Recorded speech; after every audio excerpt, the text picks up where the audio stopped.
Unlike solutions, in electrolyte melts, the occurrence of a concentration gradient is impossible, and therefore, in such melts only self-diffusion can be studied by introducing radioactive ions and observing their propagation speed.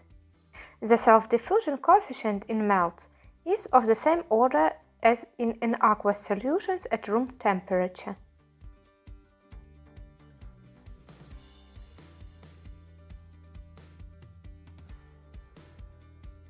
Self-diffusion coefficients approximately obey the Stokes-Einstein equation.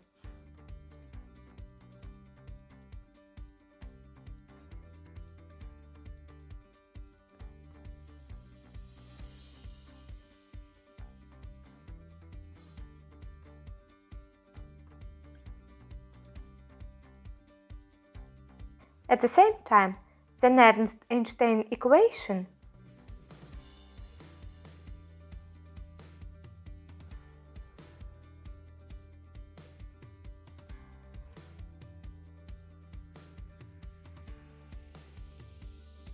is not always observed in melts.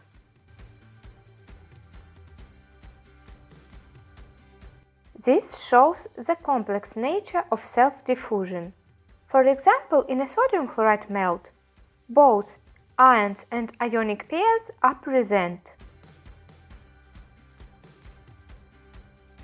Therefore, it is possible to move not only ions but also connected pairs to the corresponding vacancies.